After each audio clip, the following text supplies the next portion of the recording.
विज्ञान एवं प्रौद्योगिकी। भारतीय अंतरिक्ष अनुसंधान भारतीय राष्ट्रीय अंतरिक्ष अनुसंधान समिति का गठन 1962 में प्रसिद्ध अंतरिक्ष वैज्ञानिक डॉक्टर विक्रम साराभाई भारतीय अंतरिक्ष कार्यक्रम के जनक की अध्यक्षता में किया गया, जिसने परमाणु ऊर्जा विभाग के अंतर्गत कार्य करना प्रारंभ किया। भारतीय राष्ट्रीय अंतरिक्ष अनुसंधान समिति का पुनर्गठन करके 15 अगस्त 1969 को भारतीय अंतरिक्ष अनुसंधान संगठन इसरो की स्थापना की गई। भारतीय अंतरिक्ष कार्यक्रमों को सुचारू रूप से संचालित करने के लिए अंतरिक्ष आयोग और अंतरिक्ष विभाग का 1972 में गठन किया गया तथा इसरो को अंतरिक्ष विभाग के नियंत्रण में रखा गया। वस्तुतः भारतीय अंतरिक्ष कार्यक्रम की शुरुआत नवंबर 1963 में तिरुवनंतपुरम स्थित सेंट मैरी मैगडलेन चर्च के एक कमरे में हुई थी। 21 नवंबर 1963 को देश का पहला साउंडिंग रॉकेट नाइक एपाच अमेरिका निर्मित कोथुम्बा भूमध्य रेखीय रॉकेट प्रक्षेपण केंद्र TERLS से प्रक्षेपित किया गया। अंतरिक्ष विज्ञान के क्षेत्र की कुछ महत्वपूर्ण घटनाएं। दिनांक अंतरिक्ष यान उपलब्धि 4 अक्टूबर 1957 स्पुतनिक 1 पूर्व सोवियत संघ द्वारा अंतरिक्ष में प्रमोचित सबसे पहला उपग्रह। 3/11/1957 स्पुतनिक 2 अंतरिक्ष में जीवित मादा कुत्ते लाइका को ले जाने वाला पहला उपग्रह।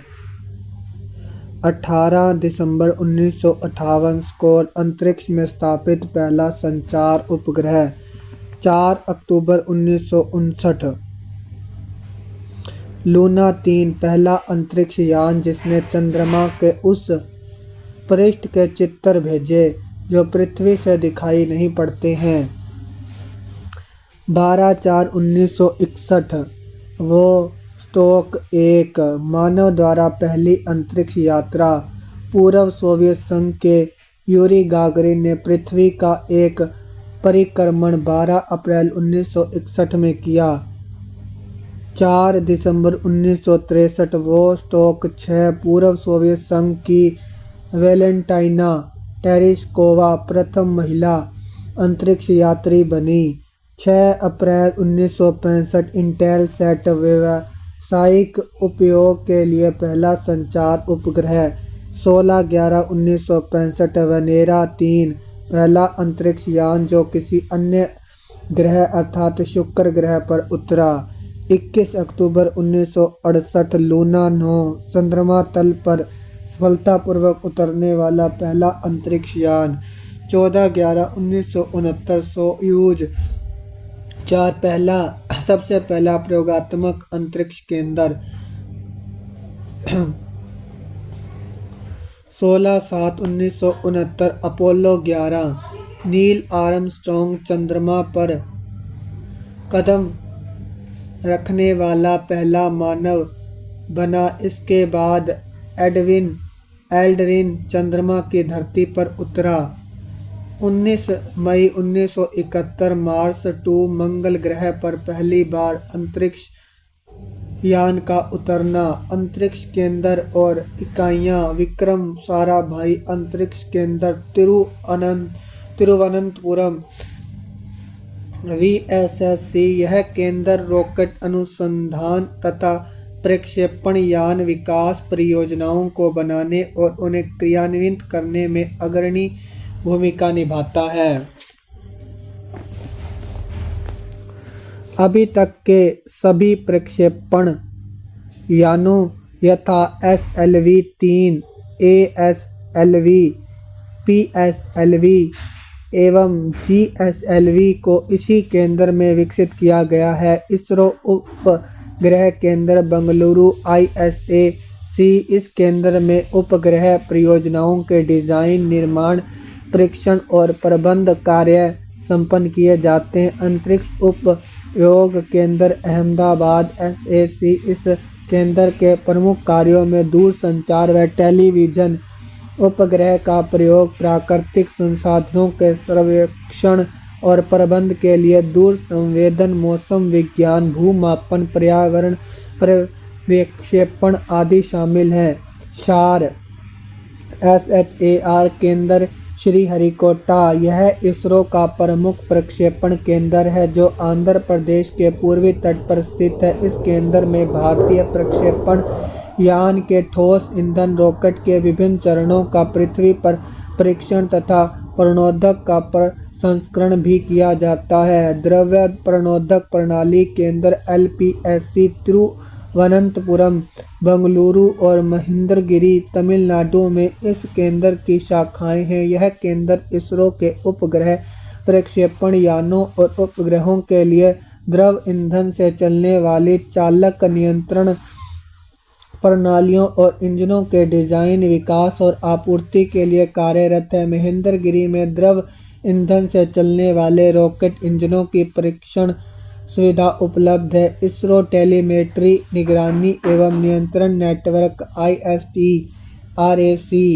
इस नेटवर्क का मुख्यालय तथा उपग्रह नियंत्रण केंद्र बेंगलुरु में स्थित है। श्रीहरिकोटा, तिरुवनंतपुरम, बेंगलुरु, लखनऊ, पोर्ट ब्लेयर और मॉरिशस में इसके भू केंद्र हैं। इसका प्रमुख कार्य इसरो के प्रक्षेपण यानों एवं उपग्रह मिशनों तथा अन्य अंतरिक्ष एजेंसियों को टेलीमेट्री, निगरानी और नियंत्रण सुविधाएं प्रदान करना है। मुख्य नियंत्रण सुविधा हासन MCF इनसैट उपग्रह के प्रक्षेपण के बाद की सभी गतिविधियों यथा उपग्रह को कक्षा में स्थापित करना, केंद्र से उपग्रह का नियमित संपर्क स्थापित करना तथा कक्षा में उपग्रह के सभी क्रियाओं पर निगरानी व नियंत्रण का दायित्व कर्नाटक के हासन स्थित मुख्य नियंत्रण सुविधा के पास है। इसरो का दूसरा मुख्य नियंत्रण सुविधा केंद्र मध्य प्रदेश के भोपाल में 11 अप्रैल 2005 को स्थापित किया गया।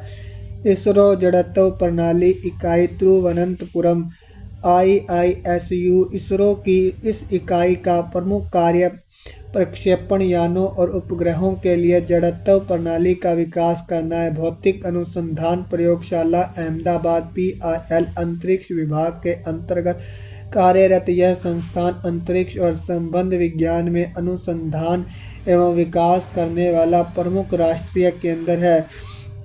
राष्ट्रीय दूर संवेदी एजेंसी हैदराबाद NRSA अंतरिक्ष विभाग के अंतर्गत कार्यरत यह एजेंसी उपग्रह से प्राप्त आंकड़ों का उपयोग करके पृथ्वी के संसाधनों की पहचान, वर्गीकरण और निगरानी करने की जिम्मेदारी निभाती है। इसका प्रमुख केंद्र वालानगर में है। इसके अतिरिक्त देहरादून स्थित भारतीय दूर संवेदी संस्थान भी राष्ट्रीय दूर संवेदी एजेंसी का ही एक अंग है। प्रमुख भारतीय उपग्रह आर्यभट्ट। स्वदेशी तकनीक से निर्मित प्रथम भारतीय उपग्रह आर्यभट्ट को 19 अप्रैल 1975 को पूर्व सोवियत संघ के बेकानूर अंतरिक्ष केंद्र से इंटरकोस्मोस प्रक्षेपण यान द्वारा पृथ्वी के निकट वृत्तीय कक्षा में 594 किलोमीटर की ऊंचाई पर सफलतापूर्वक स्थापित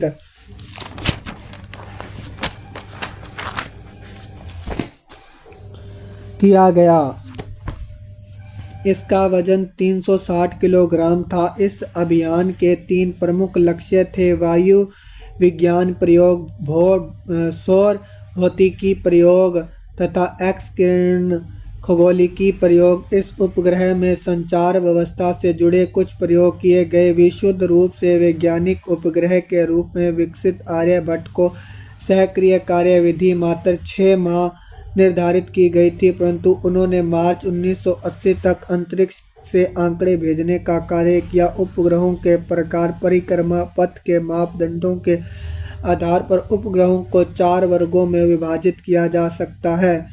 निम्न भूकक्षीय उपग्रह, लो अर्थ ऑर्बिट सैटेलाइट। इस प्रकार के उपग्रह सामान्यतः एक अंडाकार कक्षा में सामान्यतः 200 से 600 किलोमीटर की सीमा में कार्य करते हैं। सौर तुल्यकालिक कक्षीय उपग्रह सन सिंक्रोनस ऑर्बिट सैटेलाइट इस प्रकार के उपग्रह निकटवर्तीय ध्रुवीय कक्षा में उत्तर से दक्षिण की ओर चलते हुए एक निश्चित ऊंचाई 500 से 1000 किलोमीटर पर अपना कार्य करते हैं। जब यह उपग्रह उत्तर से दक्षिण की ओर गुजरते हैं तो पृथ्वी की सतह पर एक कटी हुई फसल के जैसा सुस्थिर सौर दीप्त क्षेत्र द्रव्यमान होता है। PSLV से छोड़ा गया भारतीय सुदूर संवेदन उपग्रह IRS इसी वर्ग में आता है। भूतुल्यकालिक उपग्रह जियो सिंक्रोनस सैटेलाइट यह उपग्रह एक वृत्ताकार विषुवतीय कक्षा में 36,000 किलोमीटर की निश्चित ऊंचाई पर 24 घंटे में एक बार पृथ्वी की परिक्रमा करते हैं। चूंकि पृथ्वी भी अपनी धुरी पर इतने ही समय में परिभ्रमण करती है तो यह पृथ्वी के सापेक्ष स्थिर प्रतीत होते हैं। इन सेट श्रेणी के उपग्रह इसी वर्ग में आते हैं। दीर्घवृत्तीय मोलनिया कक्ष long elliptical Molniya orbit 504 kilometre उपभू से लेकर 39,834 किलोमीटर अपभू की ऊंचाई पर भ्रमण करने वाले उपग्रह इसी वर्ग में आते हैं। भास्कर एक प्रायोगिक पृथ्वी पर्यवेक्षण उपग्रह भास्कर को 7 जून 1979 को पूर्व सोवियत संघ के प्रक्षेपण केंद्र बेकानूर से इंटरकोस्मोस प्रक्षेपण यान द्वारा पृथ्वी से 525 किलोमीटर की ऊंचाई पर पूर्व निर्धारित कक्षा में सफलतापूर्वक स्थापित किया गया। इसका लक्ष्य जल विज्ञान, हिम गलन, समुद्र विज्ञान व वानिकी के क्षेत्र में भूपर्यवेक्षण अनुसंधान करना था। इसने 1 अगस्त 1981 को कार्य करना बंद किया। भास्कर 2 भास्कर 1 के संशोधित प्रतिरूप भास्कर 2 को भी रूसी प्रक्षेपण केंद्र बेकानूर से ही 20 नवंबर 1981 की पृथ्वी से 525 किलोमीटर की ऊंचाई पर स्थापित किया गया तथा इसका घूर्णन कक्षा तल के लंबवत रखा गया। समीर उपकरण के कारण भास्कर 2 द्वारा समुद्री सतह पर ताप, सामुद्रिक स्थिति, बर्फ गिरने व पिघलने आदि जैसी अनेक घटनाओं का व्यापक विश्लेषण किया गया। रोहिणी श्रृंखला रोहिणी उपग्रह श्रृंखला के अंतर्गत भारतीय प्रक्षेपण केंद्र श्रीहरिकोटा से भारतीय प्रक्षेपण यान SLV-3 द्वारा 4 उपग्रह प्रक्षेपित किए गए। इस श्रृंखला के उपग्रहों के प्रक्षेपण का मुख्य उद्देश्य भारत के प्रथम उपग्रह प्रक्षेपण यान SLV-3 का परीक्षण करना था। इस अभियान का प्रथम व तृतीय प्रायोगिक परीक्षण असफल रहा था। इस अभियान के द्वितीय प्रायोगिक परीक्षण में रोहिणी RS-1 को 18 जुलाई 1980 को श्रीहरिकोटा से SLV-3 प्रक्षेपण यान से सफलतापूर्वक प्रक्षेपित किया गया। इस प्रकार रोहिणी RS-1 भारतीय भूमि से भारतीय प्रक्षेपण यान द्वारा प्रक्षेपित प्रथम भारतीय उपग्रह बना। चतुर्थ प्रायोगिक परीक्षण में रोहिणी RSD-2 को 17 अप्रैल 1983 को श्रीहरिकोटा से SLV-3D2 द्वारा सफलतापूर्वक प्रक्षेपित किया गया। इस सफलता ने SLV-3 को एक प्रामाणिक प्रक्षेपण यान सिद्ध कर दिया तथा भारत को छोटे प्रक्षेपण यानों को विकसित करने वाले देशों की श्रेणी में ला दिया।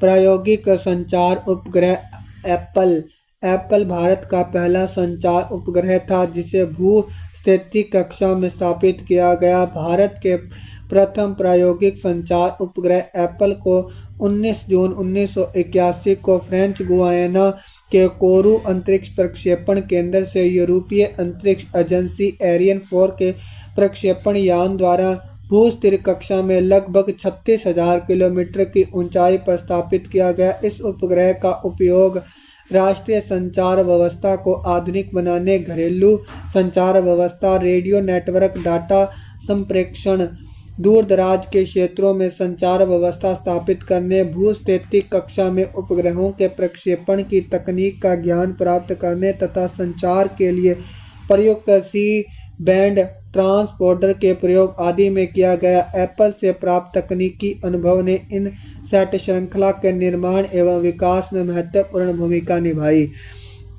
विस्तारित रोहिणी उपग्रह श्रृंखला SROSS। इस श्रृंखला का उद्देश्य 100 से 150 किलोग्राम वर्ग के उपग्रहों का निर्माण करना था, जिन्हें संवर्धित उपग्रह प्रक्षेपण यान augmented satellite launch vehicle ASLV द्वारा छोड़ा गया था। इस श्रृंखला के तहत 4 उपग्रह SARS-1, SARS-2, SARS-3 व SARS-4 प्रक्षेपित किया गया। SARS-1 व SARS-2 असफल रहा। भारतीय राष्ट्रीय उपग्रह इनसैट प्रणाली। भारतीय राष्ट्रीय उपग्रह प्रणाली अर्थात इनसैट प्रणाली एक बहुउद्देशीय कार्यरत उपग्रह प्रणाली है जो एशिया प्रशांत क्षेत्र में सबसे बड़ी घरेलू संचार उपग्रह प्रणालियों में से एक है। इसका उपयोग लंबी दूरी के घरेलू दूरसंचार, ग्रामीण क्षेत्रों में उपग्रह के माध्यम से सामुदायिक दूरदर्शन के सीधे राष्ट्रव्यापी प्रसारण को बेहतर बनाने, भू-स्थिति ट्रांसमीटरों के माध्यम से पुनः प्रसारण हेतु आकाशवाणी तथा दूरदर्शन कार्यक्रमों को देश भर में प्रसारित करने, मौसम संबंधी जानकारी, वैज्ञानिक अध्ययन हेतु भू सर्वेक्षण तथा आंकड़ों के संप्रेषण में किया जाता है। इनसैट प्रणाली अंतरिक्ष विभाग, दूरसंचार विभाग, भारतीय मौसम विभाग, आकाशवाणी तथा दूरदर्शन का संयुक्त प्रयास है, जबकि इनसैट अंतरिक्ष कार्यक्रमों की व्यवस्था, निगरानी और संचालन का पूर्ण दायित्व अंतरिक्ष विभाग को सौंपा गया। इनसैट प्रणाली के प्रथम पीढ़ी में 4 उपग्रह INSAT A1, B1, C1, D1, द्वितीय पीढ़ी में 5 उपग्रह INSAT 2A, 2B, 2C, 2D, 2E, तृतीय पीढ़ी में भी 5 उपग्रह 3A, 3B, 3C, 3D, 3E तथा चौथी पीढ़ी में 7 उपग्रहों के प्रक्षेपण की योजना बनाई गई है। चौथी पीढ़ी के उपग्रह 4A, 4C, 4B, 4CR प्रक्षेपण हो चुका है। भारतीय दूर संवेदी उपग्रह प्रणाली।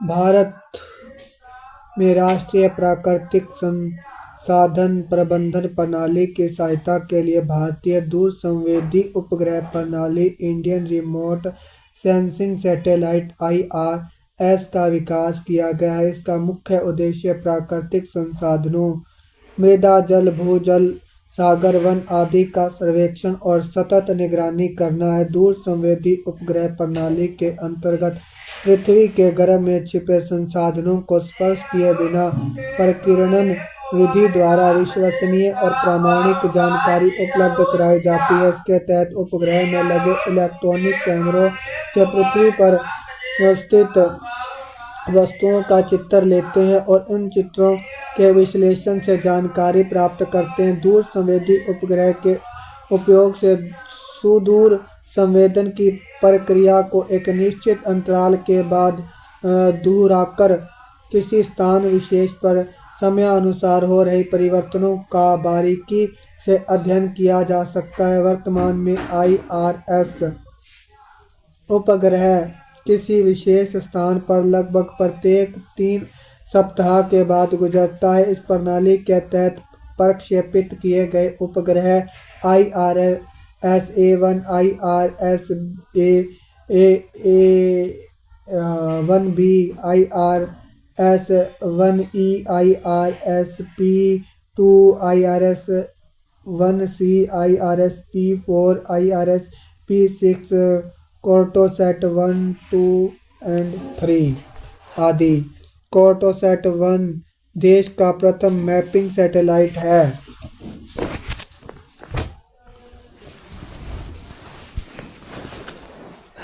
मैट सैट भारतीय अंतरिक्ष कार्यक्रम के तहत भारतीय अंतरिक्ष अनुसंधान संगठन इसरो ने 12 सितंबर 2002 को श्रीहरिकोटा आंध्र प्रदेश के सतीश धवन अंतरिक्ष केंद्र से ध्रुवीय उपग्रह प्रक्षेपण यान C4 के माध्यम से देश के पहले मौसम संबंधी विशिष्ट उपग्रह मैटसैट को भू-स्थितिक स्थानांतरण कक्षा जियो स्टेशनरी ट्रांसफर ऑर्बिट (जीटीओ) में सफलतापूर्वक स्थापित किया। यह पहला मौका था जब किसी भारतीय अंतरिक्ष यान ने 1000 किलोग्राम से अधिक भार के उपग्रह को भूस्थैतिक कक्षा से तात्पर्य है कि जिस गति से पृथ्वी घूमती है उसी कोणीय गति से उपग्रह भी घूमेगा, जिसके कारण उपग्रह सदा पृथ्वी के एक विशेष स्थान के ऊपर स्थिर नजर आएगा में स्थापित किया। इससे पूर्व सभी उपग्रह केवल ध्रुवीय कक्षा में ही स्थापित किए गए हैं। मैटसेट की कक्षा दीर्घवृत्ताकार है, जिसमें पृथ्वी से निकटतम बिंदु 250 किलोमीटर की दूरी पर स्थित है, जबकि अधिकतम दूरी पर स्थित बिंदु 36,000 किलोमीटर की दूरी पर है। यह पहला अवसर था जब भारत ने मौसम संबंधी जानकारियां प्राप्त करने के लिए स्वदेशी प्रक्षेपण यान से विशेष मौसम उपग्रह प्रक्षेपित किया। इससे पूर्व मौसम संबंधी जानकारियां इनसैट श्रेणी के उपग्रहों से प्राप्त की जाती थी। अंतरिक्ष में भारतीय 3 अप्रैल 1984 को स्क्वाड्रन लीडर राकेश शर्मा अंतरिक्ष में जाने वाले प्रथम भारतीय बने। वे 2 अन्य सोवियत अंतरिक्ष यात्रियों के साथ सोयुज T-11 अंतरिक्ष यान में कजाकिस्तान में बकावुर कॉस्मोड्रोम से अंतरिक्ष गए। स्क्वाड्रन लीडर राकेश शर्मा 11 अप्रैल 1984 को सुरक्षित पृथ्वी पर वापस लौट आए। तत्कालीन प्रधानमंत्री श्रीमती इंदिरा गांधी ने सोवियत अंतरिक्ष केंद्र पर स्क्वाड्रन लीडर राकेश शर्मा से बातचीत की। उन्होंने पूछा, अंतरिक्ष से भारत कैसा दिखता है? राकेश शर्मा का उत्तर था, सारे जहां से अच्छा। अंतरिक्ष यात्रियों के अलग अलग देश नाम यूएसए एस्ट्रोनॉट्स, रूस कॉस्मोनाइट्स, चीन टाइकोनाइट्स। अंतरिक्ष में मानव भेजने वाला भारत 14वां राष्ट्र बना और स्क्वाड्रन लीडर राकेश शर्मा अंतरिक्ष में जाने वाले 139वें अंतरिक्ष यात्री। अंतरिक्ष में जाने वाली भारतीय मूल की प्रथम महिला कल्पना चावला थी। इनकी मृत्यु 1 जनवरी 2003 को अंतरिक्ष यान कोलंबिया के मिशन STS-107 के वातावरण में पुण्य प्रवेश के कुछ देर पश्चात नष्ट हो जाने से हो गई। भारत के पहले अंतरिक्ष मिशन गगनयान के लिए चुने गए 4 अंतरिक्ष यात्रियों में से शुभांशु शुक्ल उत्तर प्रदेश 2025 में एक्सियोम 4 मिशन के तहत अंतर्राष्ट्रीय अंतरिक्ष स्टेशन ISS की यात्रा करने वाले प्रथम भारतीय बने और 1984 में राकेश शर्मा के बाद अंतरिक्ष की कक्षा में जाने वाले दूसरे भारतीय हैं। 25 जून 2025 को शुभांशु शुक्ला ने नासा के कैनेडी स्पेस सेंटर से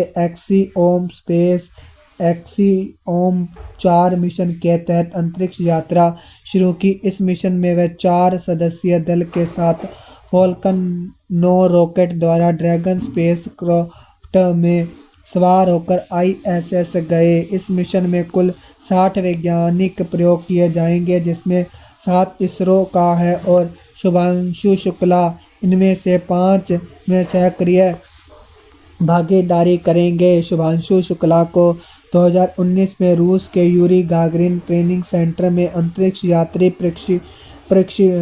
प्रशिक्षण के लिए चुना गया था। चंद्रयान-1 चंद्रमा के लिए भारत का पहला मिशन चंद्रयान-1 है। यह विश्व का 68वां चंद्र अभियान है। भारत ने अपने पहले चंद्रयान का प्रक्षेपण श्रीहरिकोटा के सतीश धवन अंतरिक्ष केंद्र से 22 अक्टूबर 2008 को ध्रुवीय उपग्रह प्रक्षेपण वाहन PSLV-C11 के जरिए किया। नोट: प्रथम चंद्रमा अभियान सोवियत संघ ने 2 जनवरी 1959 को भेजा था एवं द्वितीय चंद्रमा अभियान 3 मार्च 1959 को अमेरिका ने भेजा। अमेरिका, यूरोपीय संघ, रूस, जापान व चीन के बाद भारत 6ठा ऐसा देश है जो चंद्रमा के लिए यान भेजने में सफल हुआ।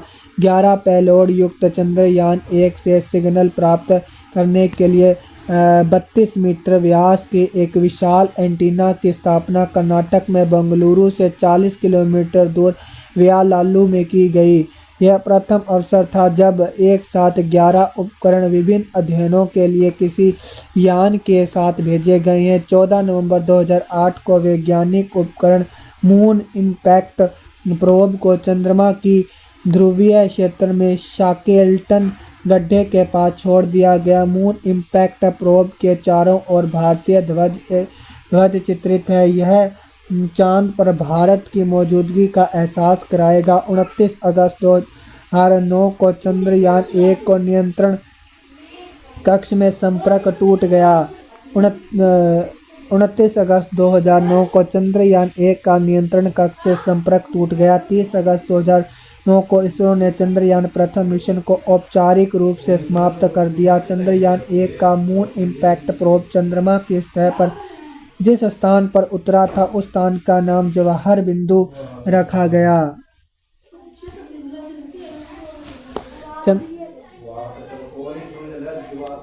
चंद्रयान 2 22 जुलाई 2019 को भारतीय भूतुल्यकाली उपग्रह प्रक्षेपण यान GSLV-MK3 द्वारा चंद्रयान 2 को सफलतापूर्वक प्रक्षेपित किया गया। इसमें ऑर्बिटर लैंडर विक्रम और रोवर प्रज्ञान का इस्तेमाल किया गया। लैंडर विक्रम का सफलतापूर्वक सॉफ्ट लैंडिंग नहीं होने के कारण यह अभियान पूर्ण सफल नहीं हो सका।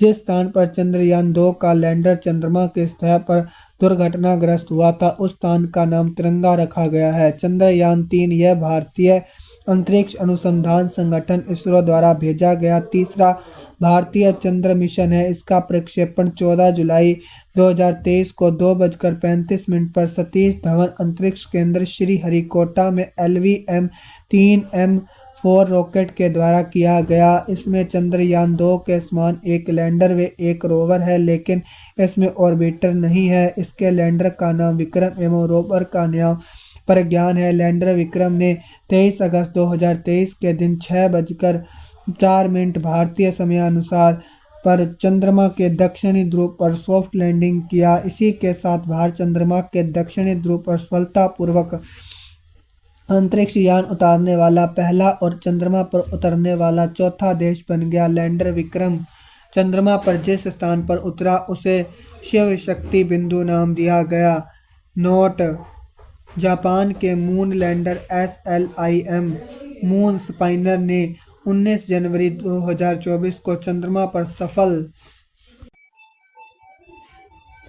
सॉफ्ट लैंडिंग की। जापान की अंतरिक्ष एजेंसी है जापानी एरोस्पेस एक्सप्लोरेशन एजेंसी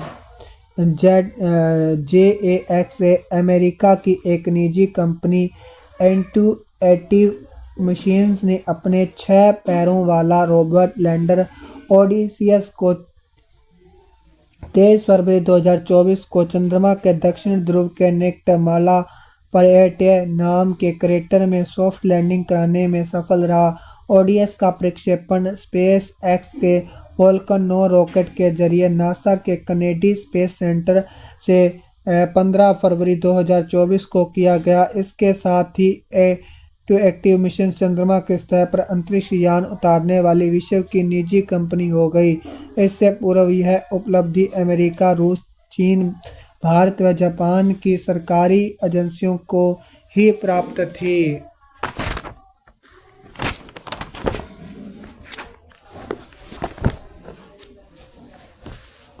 भारत का सूर्य मिशन।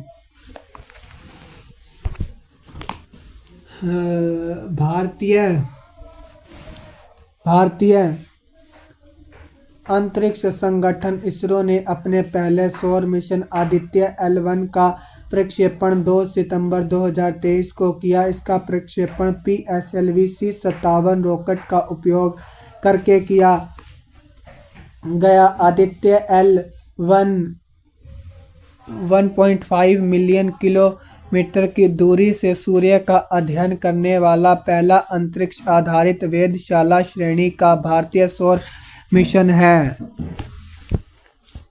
अंतरिक्ष यान को सूर्य पृथ्वी प्रणाली के लैग्रेंजियन बिंदु 1L1 के चारों ओर एक प्रभामंडल कक्षा में स्थापित करने की योजना है। आदित्य L1 का प्राथमिक उद्देश्य सूर्य के विकिरण, ऊष्मा, कण प्रवाह तथा चुंबकीय क्षेत्र सहित सूर्य के व्यवहार और पृथ्वी को कैसे प्रभावित करते हैं के संबंध में गहरी समझ हासिल करना है। लैग्रेंज पॉइंट्स ये अंतरिक्ष में वह विशेष स्थान है जहाँ सूर्य और पृथ्वी जैसे दो बड़े परिक्रमा करने वाले पिंडों की गुरुत्वाकर्षण शक्तियाँ एक दूसरे को संतुलित करती हैं। कुल 5 लैग्रेंज पॉइंट हैं जिनमें से प्रत्येक की अलग अलग विशेषताएं होती हैं। भारत का मंगल मिशन भारतीय वैज्ञानिकों द्वारा पूर्ण रूप से तैयार मंगल मिशन, जिसे मंगलयान नाम दिया गया है, 24 सितंबर 2014 को सुबह 8 बजे मंगल की कक्षा में प्रवेश कर गया। इसके साथ ही अपने पहले प्रयास में ही मंगल पर पहुंचने वाला भारत विश्व का पहला देश बन गया। इसरो द्वारा मंगलयान नामक अपनी अंतरिक्ष परियोजना के अंतर्गत 5 नवंबर 2013 को मंगल ग्रह की परिक्रमा करने हेतु एक उपग्रह आंध्र प्रदेश के श्रीहरिकोटा स्थित सतीश धवन अंतरिक्ष केंद्र से ध्रुवीय उपग्रह प्रक्षेपण यान PSLV C-25 के द्वारा सफलतापूर्वक छोड़ा गया था। अमेरिका, रूस और यूरोपीय संघ के बाद भारत मंगल के कक्षा में प्रवेश करने वाला पहला देश बन गया। भारत एशिया का पहला देश है जो मंगल की कक्षा में दाखिल हुआ। नासा, ESA और रोस कॉस्मोस के बाद इसरो मंगल ग्रह की कक्षा में प्रवेश करने वाली चौथी स्पेस एजेंसी है। मंगलयान की कुल लागत 450 करोड़ रुपए है। मंगलयान मंगल ग्रह से निकटतम स्थिति में आने पर मात्र 365 किलोमीटर दूर रहेगा, जबकि सबसे दूर होने पर 8000 किलोमीटर दूर रहेगा। मंगलयान में लगे उपकरणों का उपयोग भविष्य में मौसम, जमीन, खेती और संचार उपग्रहों में किया जा सकेगा। प्रक्षेपण यान प्रौद्योगिकी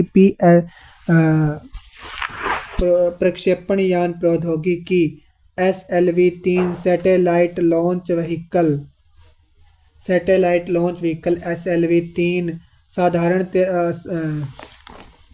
साधारण क्षमता वाले SLV-3 के विकास से भारत ने प्रक्षेपण यान प्रौद्योगिकी के क्षेत्र में कदम रखा। 18 जुलाई 1980 को SLV-3 का सफल प्रायोगिक परीक्षण करके अपनी योग्यता को सिद्ध करते हुए स्वयं को अंतरिक्ष क्लब का 6ठा सदस्य बना लिया। इस क्लब के अन्य पूर्व 5 सदस्य थे रूस, अमेरिका, फ्रांस, जापान एवं चीन।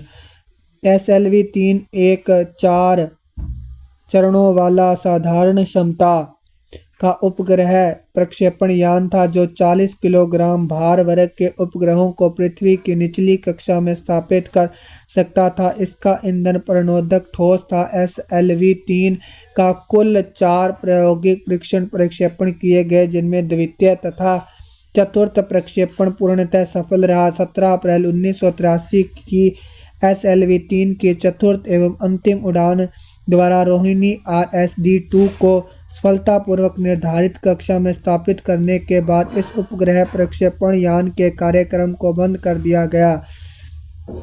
ASLV augmented satellite launch vehicle ASLV संवर्धित उपग्रह प्रक्षेपण यान अर्थात ASLV वास्तव में SLV-3 का ही संवर्धित रूप है। इसे 100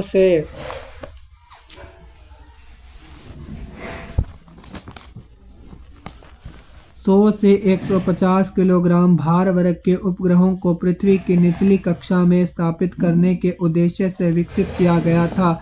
यह एक 5 चरणों वाला संवर्धित उपग्रह प्रक्षेपण यान था। ठोस प्रणोदक ईंधन से चलने वाले ASLV के स्ट्रैप ऑन प्रथम एवं द्वितीय चरण के लिए स्वदेशी तकनीक से विकसित हाइड्रोक्सिल टर्मिनेटेड पॉलीब्यूटाडाइन NTPB प्रणोदक तथा तृतीय एवं चतुर्थ चरण के लिए HEF-20 प्रणोदक का प्रयोग किया गया था। ASLV के कुल 4 प्रक्षेपण कराए गए, जिनमें से ASLV-D1 24 मार्च 87 एवं ASLV VD2 13 जुलाई 88 की प्रथम दोनों प्रक्षेपण असफल सिद्ध हुए।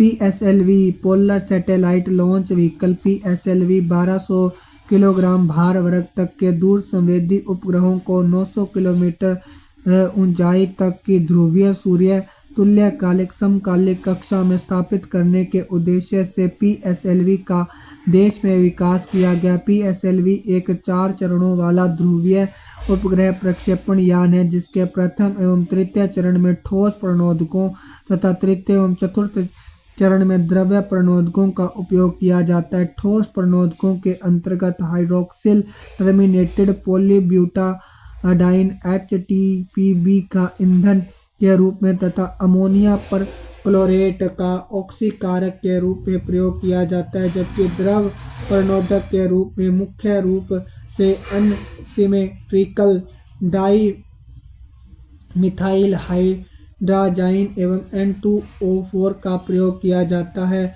जो कमरे के ताप पर द्रवीभूत रहता है। PSLV की कुल 3 उड़ान कराई गई, जिसमें प्रथम उड़ान असफल और द्वितीय व तृतीय उड़ान पूर्णतः सफल सिद्ध हुई। PSLV C3 द्वारा प्रक्षेपित भारतीय दूरसंवेदी प्रौद्योगिकी प्रक्षेपण उपग्रह TES भारत का पहला सैनिक उपग्रह है जो देश के समुद्री इलाकों और विशेषकर चीन और पाकिस्तान से लगी अंतर्राष्ट्रीय सीमा और नियंत्रण रेखा पर किसी घुसपैठ पर प्रभावी नज़र रख सकेगा। GSLV जियो स्टेशनरी और geosynchronous satellite launch vehicle GSLV एक शक्तिशाली 3 चरणों वाला भूतुल्यकालिक व भूस्थिर उपग्रह प्रक्षेपण यान है। GSLV के प्रथम चरण में ठोस प्रणोदक, द्वितीय चरण में द्रव्य प्रणोदक और तृतीय चरण में क्रायोजेनिक इंजन का उपयोग किया गया है। ठोस प्रणोदकों के अंतर्गत हाइड्रोक्सिल टर्मिनेटेड पॉलीब्यूटाडाइन HTPB का ईंधन के रूप में तथा अमोनियम पर क्लोरेट का ऑक्सीकारक के रूप में प्रयोग किया जाता है। द्रव प्रणोदक के अंतर्गत मुख्य रूप से अनसिमेट्रिकल डाई मिथाइल हाइड्रोजाइन UDMH एवं N2O4 का प्रयोग किया जाता है जो कमरे के ताप पर द्रवीभूत रहता है। क्रायोजेनिक तकनीक से प्रणोदक के रूप में अत्यंत निम्न ताप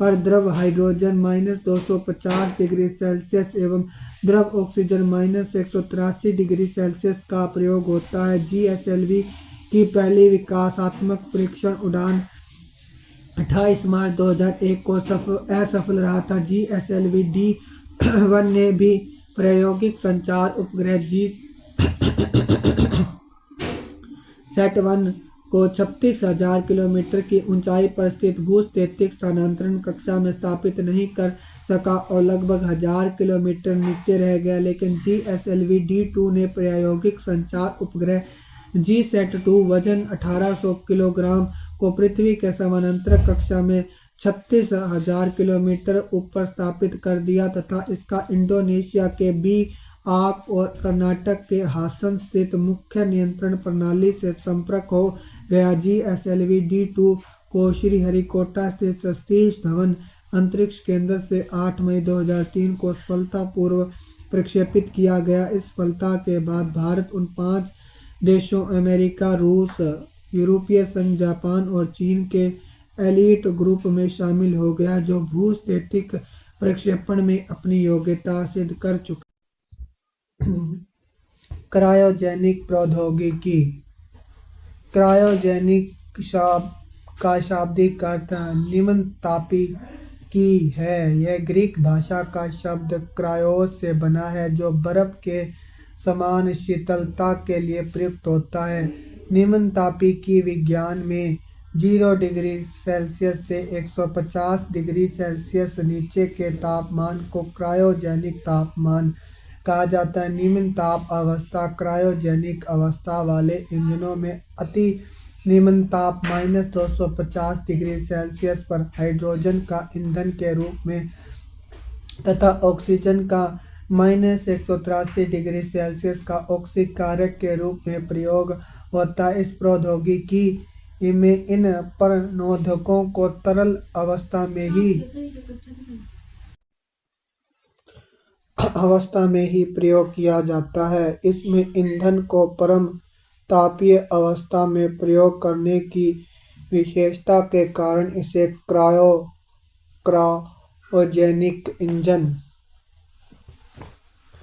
कहते हैं। इस इंजन की प्रमुख विशेषता है क्रायोजेनिक इंजन में प्रयोग होने वाले द्रव्य हाइड्रोजन एवं द्रव ऑक्सीजन के दहन से जो ऊर्जा पैदा होती है वह ठोस ईंधन आधारित इंजन से प्राप्त ऊर्जा से कई गुना अधिक होती है। इसमें ईंधन के ज्वलन की दर को नियंत्रित किया जा सकता है, जबकि ठोस ईंधन से परिचालित होने वाले इंजन की ज्वलन की दर को नियंत्रित करना कठिन होता है। इस प्रौद्योगिकी से युक्त इंजन में प्रणोदक की प्रति इकाई भार में अधिक बल पैदा होता है, जिससे यान को अधिक बल थ्रस्ट मिलता है। क्रायोजेनिक इंजन का पहली बार प्रयोग अमेरिका द्वारा अटलांस संटूर नामक रॉकेट में किया गया था। 28 अक्टूबर 2006 को तमिलनाडु के महेंद्रगिरी में पूर्ण निम्नताप क्रायोजेनिक अवस्था का भारत ने सफल परीक्षण किया। 5 जनवरी 2014 को भारतीय अंतरिक्ष संगठन इसरो ने भारी उपग्रहों के प्रक्षेपण की क्रायोजेनिक तकनीक विकसित कर GSLV-D5 क्रायोजेनिक इंजन को सफलतापूर्वक प्रक्षेपित किया। भारत क्रायोजेनिक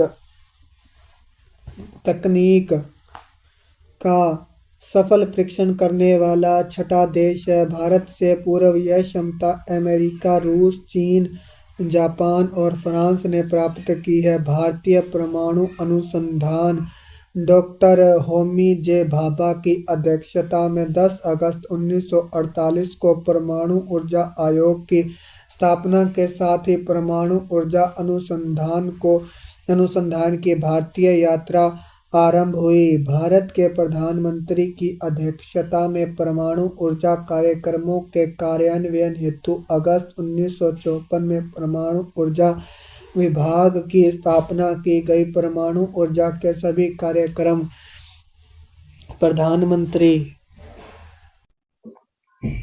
की तत्वाधान में किए जाते थे। परमाणविक ऊर्जा विभाग प्रधानमंत्री कार्यालय के प्रशासन के अधीन है। परमाणु अनुसंधान एवं विकास के प्रमुख केंद्र भाभा परमाणु अनुसंधान केंद्र BARC ट्रॉम्बे मुंबई में स्थापित भाभा परमाणु अनुसंधान केंद्र BARC परमाणु विज्ञान एवं संबंध क्षेत्र में कार्यरत देश का प्रमुख अनुसंधान केंद्र है। BARC परमाणु विद्युत कार्यक्रम तथा उद्योग एवं खनिज क्षेत्र की इकाइयां अनुसंधान एवं विकास में सहायता प्रदान करती हैं। इस केंद्र ने उद्योग, औषधि तथा कृषि के क्षेत्र में रेडियो आइसोटोप के चिकित्सीय उपयोगों सहित परमाणु ऊर्जा के शांतिपूर्ण कार्यों में उपयोग की प्रौद्योगिकी का विकास किया। प्रायोगिक रिएक्टरों को जीरो पावर रिएक्टर भी कहते हैं, क्योंकि इसका इस्तेमाल ऊर्जा प्राप्ति की अपेक्षा नाभिकीय अनुसंधान के लिए खास तौर से किया जाता है। कनाडा के सहयोग से बारक में स्थापित साइरस तापीय रिएक्टर का मुख्य उद्देश्य रेडियो आइसोटोप का उत्पादन एवं उनके प्रयोग को प्रोत्साहित करना है। BARC के परमाणु रिएक्टर पर निर्माण वर्ष क्षमता मेगावाट अप्सरा 1956, एक साइरस 1960, 40 जर्लिना 1961, 00 पूर्णिमा 1 1972, 00 पूर्णिमा 2 1984, 00 ध्रुव 1985, 100 पूर्णिमा 3 1990, 00 ध्रुव अनुसंधान रिएक्टर में रेडियो आइसोटोप तैयार करने के साथ साथ परमाणु प्रौद्योगिकियों एवं पदार्थों में शोध पर कार्य किया जाता है। इंदिरा गांधी परमाणु अनुसंधान केंद्र IGCAR वर्ष 1971 में कलपक्कम तमिलनाडु में इस केंद्र की स्थापना की गई। इस केंद्र का प्रमुख कार्य फास्ट ब्रीडर रिएक्टर के संबंध में अनुसंधान एवं विकास करना है। इस केंद्र में स्थित फास्ट ब्रीड टेस्ट रिएक्टर विश्व में अपनी तरह का पहला रिएक्टर है जो प्लूटोनियम यूरेनियम मिश्रित कार्बाइड ईंधन को काम में लाता है। फास्ट ब्रीडर टेस्ट रिएक्टर की कुछ विशेषताएं निम्न हैं। इसमें श्रृंखलागत अभिक्रिया को तीव्र न्यूट्रॉनों के माध्यम से निरंतर जारी रखा जाता है। ताप रिएक्टर की अपेक्षा इसमें विखंडित न्यूट्रॉनों की संख्या अत्यधिक होती है। फास्ट ब्रीडर टेस्ट रिएक्टर में प्राकृतिक यूरेनियम का प्रयोग ताप रिएक्टर की अपेक्षा 60 से 70 गुना ज़्यादा होता है। इसमें रेडियो धार्मिकता का उत्सर्जन अल्प मात्रा में होता है। इसमें शीतलक के रूप में सोडियम का प्रयोग किया जाता है जबकि ताप रिएक्टर में जल का। फास्ट ब्रीडर टेस्ट रिएक्टर की रूपरेखा फ्रांस की रैपसोडी रिएक्टर पर आधारित है।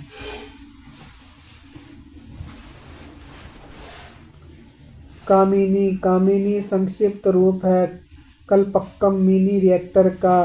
कामिनी ने 17 सितंबर 1997 से काम करना शुरू कर दिया है। इस रिएक्टर का महत्व इस बात को लेकर है कि जहां अन्य प्रायोगिक रिएक्टरों में ईंधन के रूप में यूरेनियम या प्लूटोनियम का उपयोग किया जाता है, वहीं कामिनी थोरियम 31 का उपयोग ईंधन के रूप में करेगा। स्मरणीय है कि कामिनी थोरियम यूरेनियम 233 ईंधन चक्र का उपयोग करने वाला विश्व का प्रथम रिएक्टर है। इस रिएक्टर का उपयोग अनुसंधान के अतिरिक्त अपराधियों को पकड़ने में भी किया जाएगा क्योंकि इसके द्वारा फिंगरप्रिंट का मिलान करना बड़ा सरल हो जाएगा। उच्च प्रौद्योगिकी केंद्र CAT 1984 में इंदौर में स्थापित उच्च प्रौद्योगिकी केंद्र का मुख्य कार्य लेसर एवं त्वरकों के क्षेत्र में प्रौद्योगिकी का विकास करना है। लेसर LASER अक्षर समूह का निर्माण light amplification by stimulated emission of radiation के संक्षिप्तीकरण से हुआ है, जिसका अर्थ होता है विकिरण उत्सर्जन के द्वारा प्रकाश का प्रवर्धन। लेसर एक ऐसी युक्ति है जिसमें विकिरण ऊर्जा के उत्सर्जन के द्वारा एक वर्णीय प्रकाश प्राप्त किया जाता है। लेसर की खोज अमेरिका के हेजेज प्रयोगशाला में थियोडोर मेमन के द्वारा 1960 में की गई थी। 1964 में BARC ने गैलियम आर्सेनिक अर्धचालक लेसर का निर्माण किया। परिवर्तनीय ऊर्जा साइक्लोट्रॉन केंद्र VECC यह केंद्र परमाणु भौतिकी, परमाणु रसायन शास्त्र, विभिन्न उद्योगों के लिए रेडियो समस्थानिकों के उत्पादन एवं रिएक्टरों को विभिन्न स्तरों से होने वाली क्षति से उच्च अध्ययन का राष्ट्रीय केंद्र है। इसका मुख्यालय कोलकाता में है। परमाणु ऊर्जा विभाग की अन्य प्रमुख इकाइयां संस्थान का नाम देते परमाणु पदार्थ निदेशालय हैदराबाद, गुरु जल बोर्ड मुंबई, नाभिकीय ईंधन परिसर हैदराबाद, भारतीय नाभिकीय ऊर्जा कॉरपोरेशन लिमिटेड मुंबई, भारतीय यूरेनियम निगम लिमिटेड जादूगोड़ा, भारतीय रेयर अर्थ लिमिटेड मुंबई, विकिरण और आइसोटोप प्रौद्योगिकी बोर्ड मुंबई।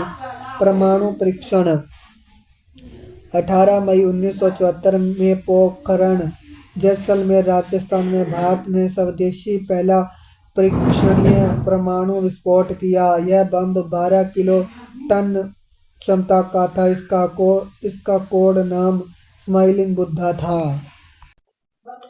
पहले परीक्षण के 24 वर्षों के बाद पोखरण में दूसरी बार 11 मई व 13 मई 1998 को परमाणु परीक्षण किया गया, जिसे शक्ति 98 नाम दिया गया। सब किलोटन अर्थात 1 किलोटन से कम विस्फोटों का सबसे बड़ा लाभ यह है कि यदि भारत ने समग्र परमाणु परीक्षण निषेध संधि (CTBT) पर हस्ताक्षर कर भी दिए तो इस विस्फोटक तकनीक के माध्यम के बाद प्रयोगशाला में भी परीक्षणों को जारी रखा जा सकता है। शक्ति 98 योजना की सफलता का श्रेय 3 वैज्ञानिकों को संयुक्त रूप से जाता है: आर चिदम्बरम, APJ अब्दुल कलाम, अनिल काकोदर।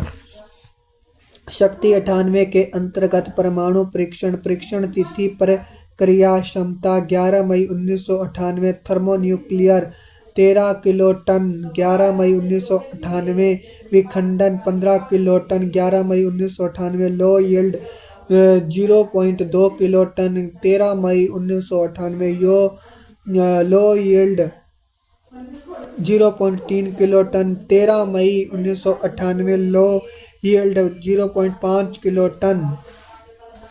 1974 के परमाणु परीक्षण में मात्र प्लूटोनिक ईंधन का उपयोग हुआ था, जबकि वर्ष 1998 में परिशोधित यूरेनियम से लेकर ड्यूटेरियम तक का उपयोग किया गया। ट्रिटियम ईंधन परमाणु ऊर्जा रिएक्टरों में प्रयोग में लाए जाने वाले भारी जल से प्राप्त किया जाता है। संयुक्त राज्य अमेरिका ने जुलाई 1945 में पहला नाभिकीय विस्फोट व्हाइट सैंड्स में किया था। भारत के परमाणु विद्युत गृह परमाणु विद्युत उत्पादन के प्रबंधन के लिए 1987 में भारतीय परमाणु विद्युत निगम लिमिटेड की स्थापना की गई।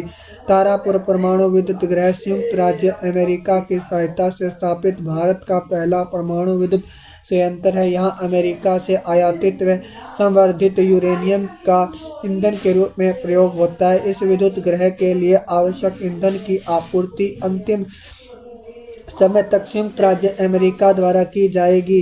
रावत भाटा परमाणु विद्युत गृह प्रारंभ में कनाडा के सहयोग से शुरू किया गया था। बाद में यह परियोजना स्वदेशी तकनीक से पूरी की गई। वर्तमान में यह भारत का सबसे बड़ा न्यूक्लियर पार्क है। भारत के परमाणु विद्युत गृह स्थिति निर्माण वर्ष क्षमता मेगावाट कार्यरत तारापुर परमाणु विद्युत गृह 1 व 2 महाराष्ट्र 1972, 320 राजस्थान परमाणु विद्युत गृह 1, 2 व विद्युत गृह 3 रावत भाटा राजस्थान 1972, 440 मद्रास परमाणु विद्युत गृह 1 व 2 कलपक्कम तमिलनाडु 1983,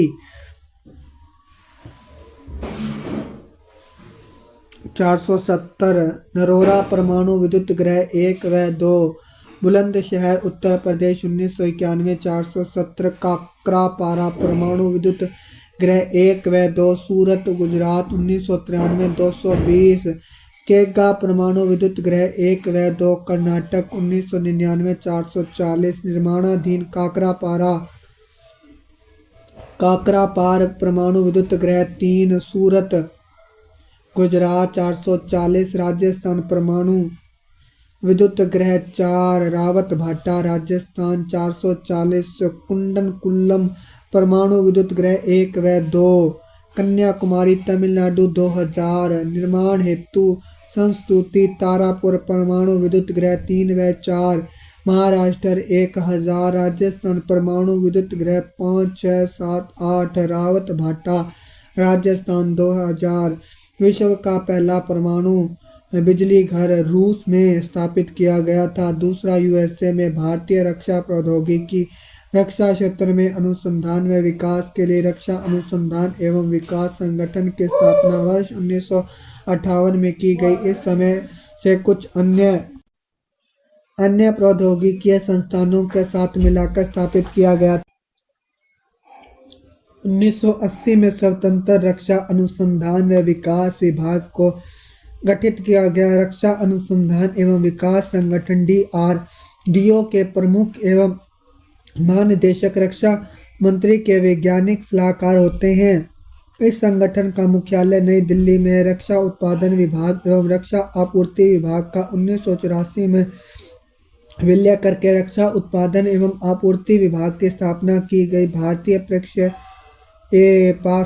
कार्यक्रम। भारत की तत्कालीन प्रधानमंत्री श्रीमती इंदिरा गांधी ने जुलाई 1983 में समेकित निर्देशित प्रक्षेपास्त्र विकास कार्यक्रम integrated guided missile development program IGMDP की नींव रखी। इस कार्यक्रम के संचालन का दायित्व रक्षा अनुसंधान एवं विकास संगठन DRDO को सौंपा गया। इस कार्यक्रम के अंतर्गत विकसित प्रक्षेपास्त्रों का संक्षिप्त विवरण इस प्रकार है। पृथ्वी यह जमीन से जमीन पर मार करने वाला कम दूरी का बैलिस्टिक प्रक्षेपास्त्र है। पृथ्वी प्रक्षेपास्त्र का प्रथम परीक्षण फरवरी 1998 को चांदीपुर अंतरिम परीक्षण केंद्र से किया गया। पृथ्वी की न्यूनतम मारक क्षमता 40 किलोमीटर तथा अधिकतम मारक क्षमता 250 किलोमीटर है।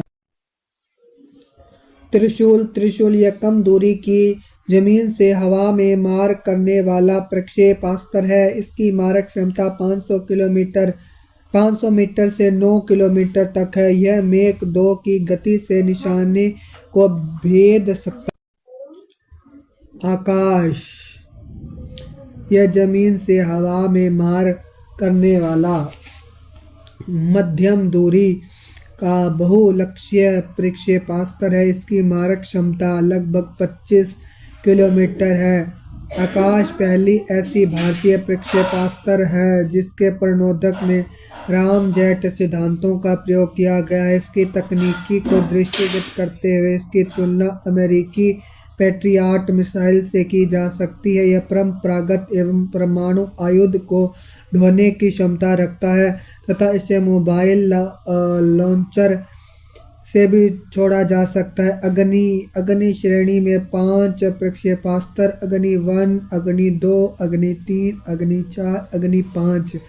अग्नि जमीन से जमीन पर मार करने वाली मध्यम दूरी की बैलिस्टिक मिसाइल है। अग्नि 3 की मारक क्षमता 3000 किलोमीटर से अधिक एवं इसे 5000 किलोमीटर तक बढ़ाया जा सकता है। पनडुब्बी से छोड़े जाने वाले अग्नि 3 SL का विकास किया जा रहा है। अग्नि 3 को पाकिस्तान की उथफ 3 या इजराइल की जेरिको 2 की श्रेणी में रखा जा सकता है। अग्नि 3 परंपरागत एवं परमाणु दोनों प्रकार के विस्फोटकों को ले जाने की क्षमता रखती है। भारत ने 15 नवंबर 2011 को इंटरमीडिएट बैलिस्टिक मिसाइल अग्नि 4 का उड़ीसा व्हीलर द्वीप से सफलतापूर्वक परीक्षण किया। यह प्रक्षेपास्त्र 3500 किलोमीटर तक मार करने में सक्षम है। इसमें ठोस प्रणोदक के 2 चरण और 1 पेलोड है। इसमें 2 स्तरीय हथियार प्रणाली है जो ठोस प्रणोदक से चलती है। यह जमीन से जमीन पर मार करने वाली परमाणु हथियार ले जाने में सक्षम है। भारत द्वारा 19 अप्रैल 2012 को अग्नि 4 का सफल परीक्षण किया गया। इस परीक्षण के साथ भारत भी अंतर महाद्वीपीय प्रक्षेपिक प्रक्षेपास्त्र ICBM क्लब में शामिल किया गया, जिसमें अब तक केवल 5 सदस्य राष्ट्र अमेरिका, रूस, चीन, फ्रांस, यूनाइटेड किंगडम शामिल थे। हालांकि 5500 किलोमीटर से अधिक मारक दूरी को ही ICBM श्रेणी में माना जाता है, लेकिन अग्नि 4 की मारक दूरी इस अंतर्राष्ट्रीय मापदंड से 500 किलोमीटर कम है। अग्नि 4 की जद में बीजिंग और शंघाई सहित अधिकांश चीन, पाकिस्तान, दक्षिण एशिया,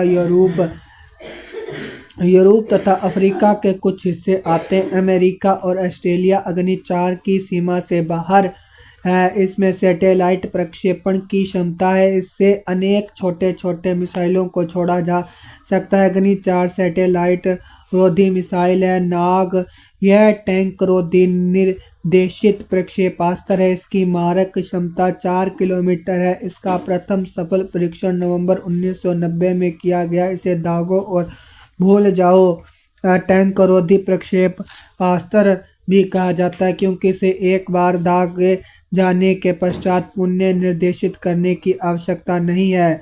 रक्षा उत्पादन एवं आपूर्ति विभाग से जुड़े सार्वजनिक संस्थान मुख्यालय स्थापना वर्ष Hindustan aeronautic limited Bengaluru 1964, Bharat electronics limited Bengaluru 1954, Bharat earth movers limited Bengaluru 1964, Mazagon dock limited Mumbai 1960, Goa shipyard limited Vasco da Gama, Bharat dynamics limited Hyderabad 1970, Mishra Dhatu Nigam limited Hyderabad 1973, garden reach workshop limited Calcutta 1934। कुछ अन्य भारतीय प्रक्षेपास्त्र धनुष यह जमीन से जमीन पर मार करने वाले प्रक्षेपास्त्रों में से एक है। यह पृथ्वी प्रक्षेपास्त्र का ही नौसैनिक रूपांतरण है। इसकी मारक क्षमता 150 किलोमीटर तथा इस पर लगभग 500 किलोग्राम आयुध प्रक्षेपित किया जा सकता है। सागरिका यह सबमेरीन लॉन्च बैलिस्टिक मिसाइल है। समुद्र के भीतर से इसका पहला परीक्षण फरवरी 2008 में किया गया। यह परंपरागत एवं परमाणु दोनों ही तरह के आयुध ले जाने में सक्षम है। इसे रक्षा अनुसंधान एवं विकास संगठन के द्वारा तैयार किया गया है। भारत ऐसा पांचवा देश है जिसके पास पनडुब्बी से बैलिस्टिक मिसाइल दागने की क्षमता है। 4 अन्य देश है यूएसए, फ्रांस, रूस, चीन। अस्त्र यह मध्यम दूरी का हवा से हवा में मार करने वाला और स्वदेशी तकनीक से विकसित प्रक्षेपास्त्र है। यह भारत का प्रथम हवा से हवा में मार करने वाला प्रक्षेपास्त्र है। यह प्रक्षेपास्त्र प्रत्येक मौसम में दृश्य सीमा से परे हवा से हवा में मार करने वाली है। इस संस्करण की विभिन्न प्रक्षेपास्त्र 500 मीटर से लेकर 340 किलोमीटर तक की अलग अलग दूरी पर लक्ष्य को भेदने में सक्षम है। अस्त्र MK-1 को भारतीय वायुसेना के सुखोई Su-30 MKI के साथ एकीकृत किया गया है। ब्रह्मोस यह भारत एवं रूस की संयुक्त परियोजना के तहत विकसित किया जाने वाला प्रक्षेपास्त्र है। इसका नाम ब्रह्मोस भारत की नदी ब्रह्मपुत्र के ब्रहा तथा रूस की नदी मस्कवा के मोस से मिलकर बना है। यह सतह से सतह पर मार करने वाला मध्यम दूरी का सुपरसोनिक क्रूज मिसाइल है। इसका प्रथम सफल परीक्षण जून 2001 में किया गया था। इसका तीसरा सफल परीक्षण मार्च 2009 में किया गया। यह भी दागो और भूल जाओ फायर एंड फॉरगेट की पद्धति पर ही विकसित किया गया। इस क्रूज मिसाइल को जून 2007 में भारतीय थल सेना में सम्मिलित किया गया। लगभग 290 किलोमीटर तक 200 किलोग्राम वजनी परमाणु बम ले जाने में सक्षम ब्रह्मोस ध्वनि की लगभग 3 गुना तेज गति से चलती है। प्रद्युम्न यह प्रक्षेपास्त्र दुश्मन के प्रक्षेपास्त्र को हवा में बहुत ही कम दूरी पर मार गिराने में सहायक है। यह एक इंटरसेप्टर प्रक्षेपास्त्र है। भारत ने स्वदेश निर्मित एडवांस्ड एयर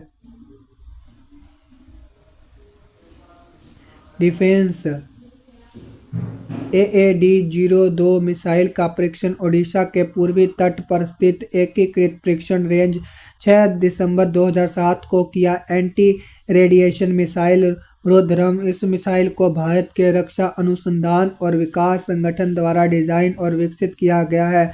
रुद्रम मिसाइल का परीक्षण ओडिशा के बालासोर में सुखोई 30 लड़ाकू विमान से किया गया। रुद्रम मिसाइल भारतीय वायुसेना के लिए वायु सीमाओं की प्रभावी रूप से रक्षा करने दुश्मन की वायु रक्षा प्रणाली को ध्वस्त करने के लिए एक महत्वपूर्ण हथियार है। बैलिस्टिक मिसाइल बैलिस्टिक के आशय से प्रक्षेपण से है, जिसमें किसी वस्तु को प्रक्षेपित करने में आवश्यक बल लगाया जाए, किंतु जमीन पर स्थित लक्ष्य पर गिरने के लिए उसे गुरुत्वाकर्षण के सहारे छोड़ दिया जाए। क्रूज मिसाइल इस श्रेणी की मिसाइल अपने लक्ष्य को खोजकर प्रहार करती है। युद्धक टैंक अर्जुन, इसका विकास रक्षा अनुसंधान एवं विकास संगठन के द्वारा किया गया है। इस युद्धक टैंक की गति अधिकतम 70 किलोमीटर प्रति घंटा हो सकती है। यह रात के अंधेरे में भी काम कर सकता है। इस टैंक में लगा एक विशेष प्रकार का फिल्टर जवानों को जहरीली गैसों व विकिरण प्रभाव से रक्षा करता है। इस फिल्टर का निर्माण भारत ने किया है। अर्जुन टैंक को विधिवत रूप से भारतीय वायुसेना में शामिल कर लिया गया है। T-90S भीषम टैंक, इस का निर्माण चेन्नई के समीप आवड़ी टैंक कारखाने में किया गया है। यह 4 किलोमीटर के दायरे में प्रक्षेपास्त्र दाग सकता है। यह दुश्मन की प्रक्षेपास्त्र से स्वयं को बचाने की क्षमता रखता है तथा जमीन में बिछाई गई बारूदी सुरंगों से भी अपनी रक्षा करने की क्षमता रखता है। हल्के लड़ाकू विमान तेजस, यह स्वदेश निर्मित प्रथम हल्का लड़ाकू विमान है। इसके विकास में हिंदुस्तान एरोनॉटिक्स लिमिटेड HAL की महत्वपूर्ण भूमिका रही है। इसमें अभी GE-404 अमेरिकी कंपनी जनरल इलेक्ट्रॉनिक का इंजन लगा है, जिसे भविष्य में स्वदेश निर्मित कावेरी इंजन लगाकर हटाया जाएगा। विश्व के सबसे कम वजन वाले बहुआयामी सुपरसोनिक लड़ाकू विमान 600 किलोमीटर प्रति घंटे से उड़ान भरती है और हवा से धरती पर, हवा से समुद्र में मार करने में सक्षम है। पायलट रहित प्रशिक्षण विमान निशांत, यह स्वदेशी तकनीक से निर्मित पायलट रहित प्रशिक्षण विमान है। इसे जमीन से 160 किलोमीटर के दायरे में नियंत्रित किया जा सकता है। इस विमान का मुख्य उद्देश्य युद्ध क्षेत्र में पर्यवेक्षण और तोहे लेने की भूमिकाओं का निर्वाह करना है। पायलट रहित विमान लक्ष्य, इसका विकास रक्षा अनुसंधान एवं विकास संगठन के द्वारा किया गया। इसका उपयोग जमीन से वायु तथा वायु से वायु में मार करने वाले प्रक्षेपास्त्रों से तथा तोपों से निशाना लगाने के लिए प्रशिक्षण देने हेतु एक लक्ष्य के रूप में प्रयोग किया जाता है। यह जेट इंजन से चलता है तथा 10 बार प्रयोग में लाया जा सकता है। 100 किलोमीटर के दायरे में इसे रिमोट से नियंत्रित किया जा सकता है। इसका प्रयोग तीनों सेनाओं द्वारा किया जा रहा है। एडवांस लाइट हेलीकॉप्टर ध्रुव, इसे DRDO द्वारा विकसित किया गया। अधिकतम 245 किलोमीटर प्रति घंटे की गति से उड़ान भरने वाला यह हेलीकॉप्टर 4 घंटे तक आकाश में रहकर 800 किलोमीटर की दूरी तय कर सकता है। यह 2 इंजन वाला हेलीकॉप्टर है जिसमें 2 चालकों सहित 14 व्यक्तियों को ले जाया जा सकता है। IL-78 यह आसमान में उड़ान के दौरान ही लड़ाकू विमानों में ईंधन भरने वाला प्रथम विमान है, जिसे भारत ने मार्च 2003 में उज्बेकिस्तान से प्राप्त किया है। इस विमान में 35 टन वैमानिकी ईंधन के भंडारण की सुविधा है। आगरा के वायु सैनिक अड्डे पर इन विमानों को रखने की विशेष व्यवस्था है। काली 5000 का विकास भारत द्वारा किया जा रहा है। ये एक शक्तिशाली बीम अस्त्र है जिसमें कई गीगावाट शक्ति की माइक्रोवेव तरंगें उत्सर्जित होंगी, जो शत्रु के विमानों व प्रक्षेपास्त्रों पर लक्षित करने पर उनकी इलेक्ट्रॉनिक प्रणालियों और कंप्यूटर चिप्स को समाप्त करके उन्हें ध्वस्त करने में सक्षम होंगी। पिनाका यह मल्टी बैरल रॉकेट लॉन्चर है। स्वदेशी तकनीक से DRDO द्वारा विकसित इस रॉकेट प्रक्षेपक को ARDE पुणे में निर्मित किया गया है तथा इसका नाम शंकर के धनुष के पिनाक के नाम पर पिनाका रखा गया है।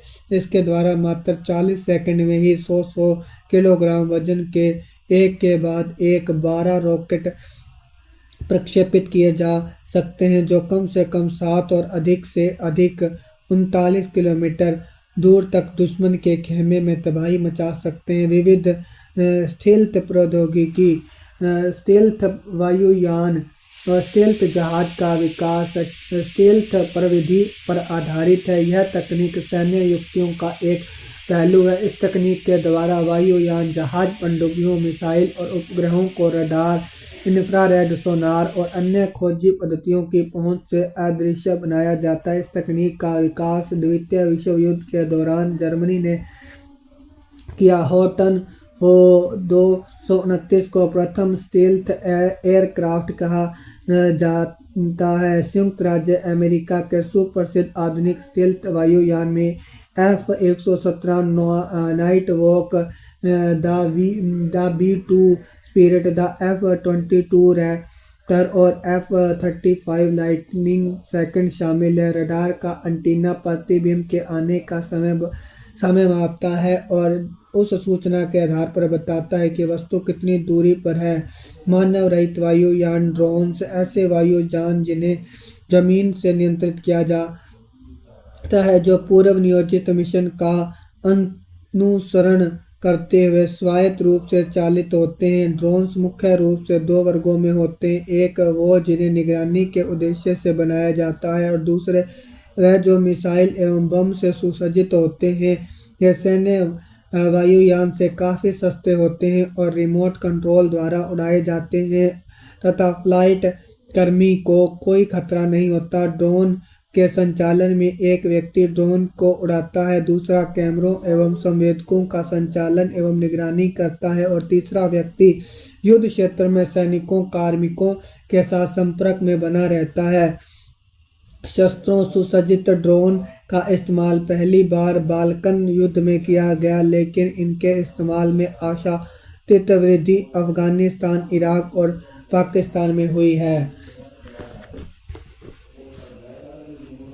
ब्रिटेन के पास कई प्रकार के निगरानी ड्रोन हैं, विशेष रूप से वॉच कीपर जिसे इजरायली कंपनी एविट और ब्रिटेन की थेलस द्वारा संयुक्त रूप से बनाया गया। वैज्ञानिक एवं औद्योगिक अनुसंधान परिषद CSIR के अध्यक्ष भारत के प्रधानमंत्री होते हैं। CSIR council of scientific and industrial research की स्थापना 1942 में हुई थी। इसका मुख्यालय नई दिल्ली में है। विक्रम साराभाई अंतरिक्ष केंद्र की स्थापना तिरुवनंतपुरम तुम्बा गांव में 1963 में की गई थी। इस स्थान का चुनाव करने का प्रमुख कारण यह है कि यह केंद्र में भू चुंबकीय विषुवत रेखा पर स्थित है।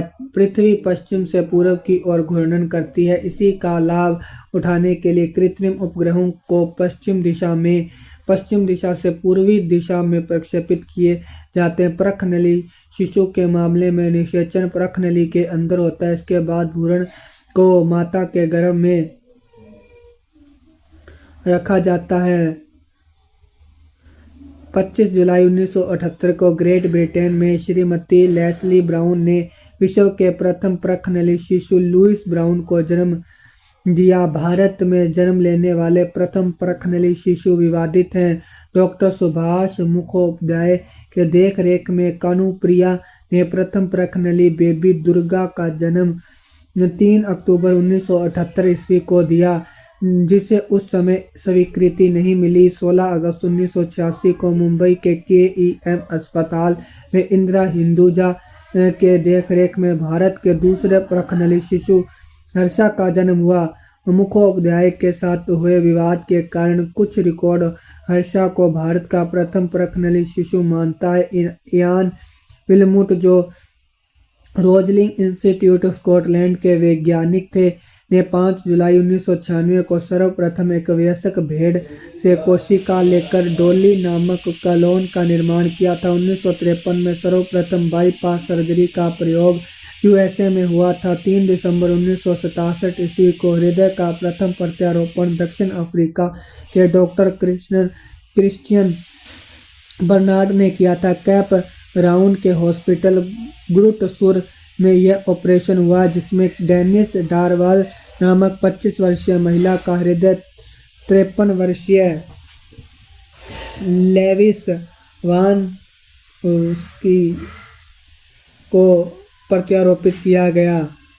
अपरूपांतरण एक प्रक्रिया है जिसके द्वारा कैंसर कोशिकाओं में और अधिक विभाजन का सफलतापूर्वक संदामन किया जाता है। मौसम संबंधी परिवर्तनों के बारे में जानकारी प्राप्त करने के लिए हीलियम गैस से भरे गुब्बारे प्रयोग में लाए जाते हैं। किसी वस्तु के त्रिविमीय प्रतिरूप को अंकित तथा पुनरावृत्ति करने की तकनीक का नाम होलोग्राफी है। यह लेजर किरणों द्वारा की गई फोटोग्राफी है जिसमें वस्तु का चित्र त्रि-आयामी हो जाता है। विज्ञान का वह क्षेत्र जो मानव एवं यंत्र के मध्य संचलन एवं संचार का अध्ययन करता है साइबरनेटिक्स कहलाता है। यह विज्ञान की आधुनिकतम शाखा है। इसकी परिकल्पना 1949 में सर्वप्रथम नॉर्बर्ट विनर ने की थी। इसे नियंत्रण का विज्ञान भी कहते हैं। 19 दिसंबर 1945 में मुंबई से Tata institute of fundamental research की स्थापना की गई। नेशनल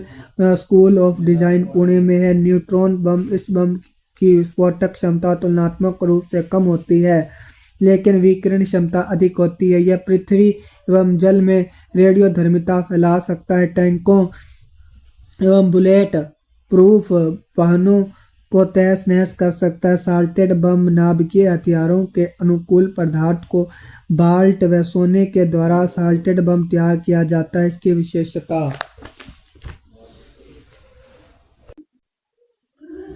और इसके द्वारा अधिक मात्रा में रेडियोधर्मी विकिरण फैलाया जा सकता है। माइक्रोवेव बम का आविष्कार अमेरिका द्वारा किया गया। इसके द्वारा इतनी तीव्र शक्ति की ऊर्जा का उत्सर्जन होता है कि शत्रु के इलेक्ट्रॉनिक उपकरण व संचार प्रणाली ध्वस्त हो जाती है। यहाँ तक कि वाहनों की इग्निशन प्रणालियाँ भी इसके द्वारा नष्ट हो सकती है। उल्लेखनीय है कि शत्रु की संचार प्रणाली को ध्वस्त करने वाले इन बमों से कोई जन हानि नहीं होगी। वैक्यूम बम अमेरिका के रक्षा अनुसंधान वैज्ञानिकों ने एक ऐसी थर्मोबैरिक प्रणाली का सफल परीक्षण भी किया है जिसके द्वारा रासायनिक एवं जैविकीय शस्त्रों के भंडारों पर अति उच्च तापमान सर्जित करके इन्हें बेकार किया जा सकेगा। इस प्रकार की शस्त्र प्रणाली को पहले वैक्यूम बम के नाम से जाना जाता था। एडमिरल गोर्शकोव एक विमान वाहक पोत है जिसे भारत ने रूस से खरीदा है।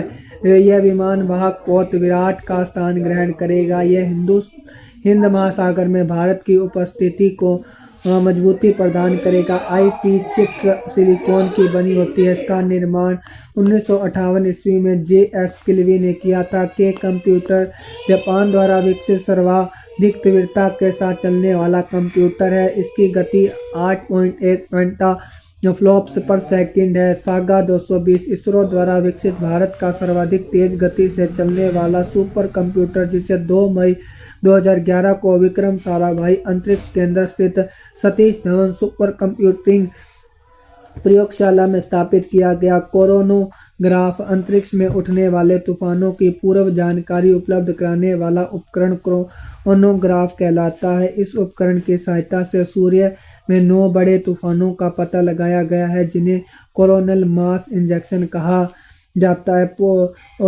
पॉलीग्राफ झूठ पकड़ने वाली मशीन को पॉलीग्राफ कहते हैं। यह मशीन शरीर में होने वाली 4 भौतिक गतिविधियों का एक साथ ग्राफिक्स तैयार करता है। यह मशीन इस सिद्धांत पर आधारित है कि मनुष्य के दिमाग में जो कुछ होता है उसका प्रभाव भौतिक गतिविधियों पर अवश्य पड़ता है। फैक्स इसका पूरा नाम फार अवे जेरॉक्स है। इससे एक स्थान से दूसरे स्थान पर जेरॉक्स को भेजा जा सकता है। रेवा भारत की प्रथम बैटरी से चलने वाली कार है। रीएजेंट ये एक प्रकार का रसायन है जिसका उपयोग दूध में मिलावट का पता लगाने हेतु किया जाता है। इस रसायन की एक बूंद का प्रयोग करके मात्र कुछ सेकंड में यह पता लगाया जाता है कि दूध प्राकृतिक है अथवा सिंथेटिक है। सीडी स्ट्रिप यह सरसों के तेल में बटर येलो की मिलावट की जांच के लिए विकसित एक तकनीक है। इस तकनीक के तहत मिलावट की जांच हेतु रसायन युक्त एक छोटे कागज पर एक बूंद तेल डालने के बाद यदि वह गुलाबी हो जाए तो तेल में बटर येलो की मिलावट की पुष्टि हो जाती है। सार्स रहस्य में निमोनिया के रूप में चर्चित घातक बीमारी सार्स यानी सीवियर एक्यूट रेस्पिरेटरी सिंड्रोम के विषाणु को पैरामिक्सोवायरस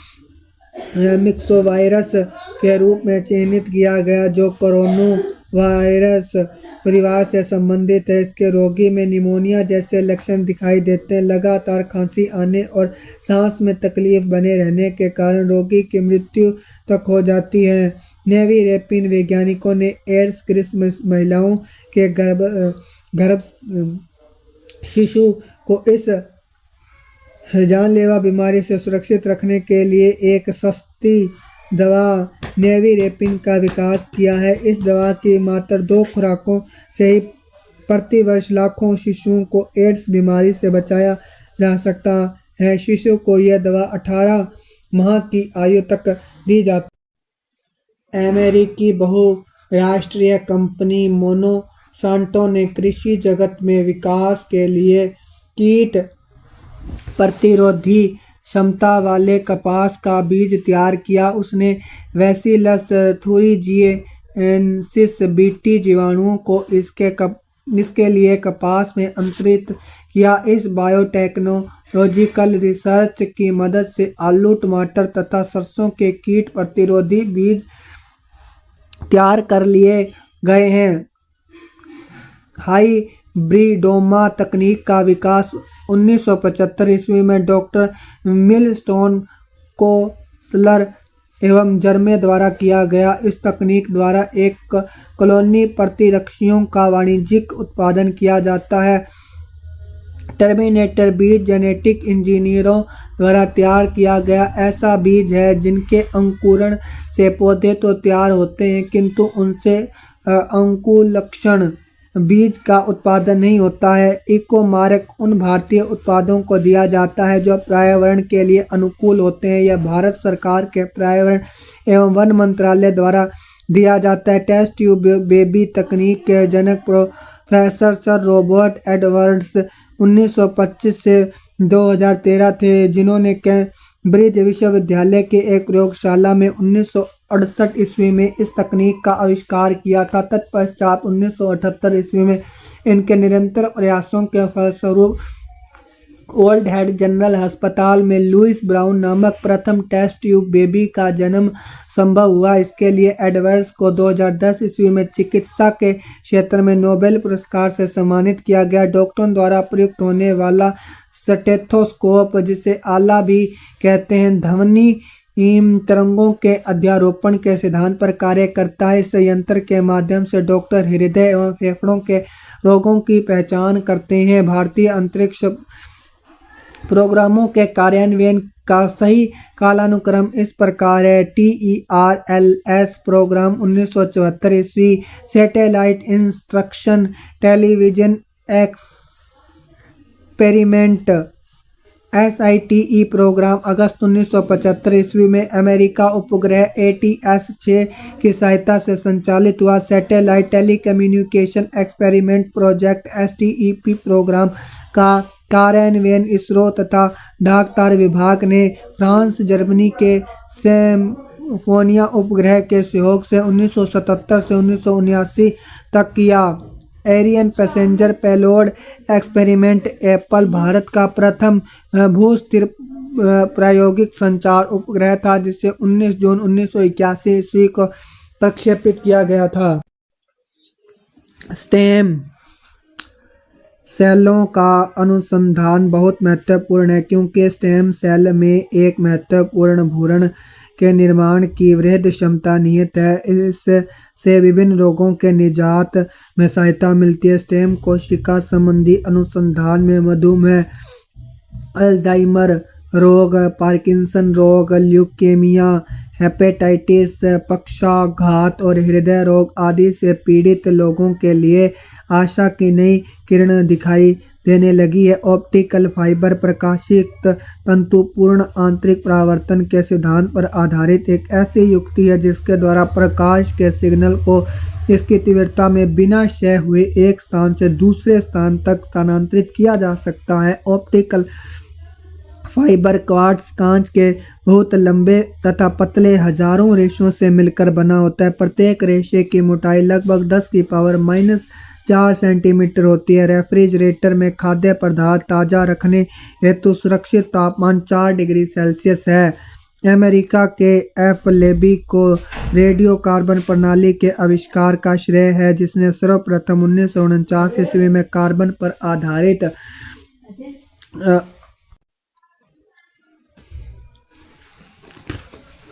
आधारित तिथियों के निर्धारण की विधि की घोषणा की।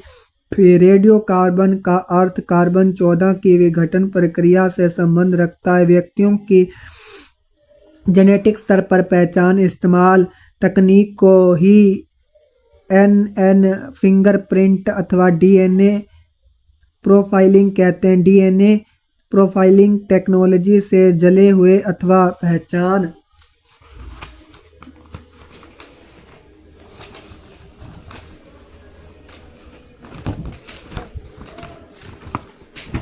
पहचान में नए आने वाले मृत शरीरों की भी पहचान की जा सकती है।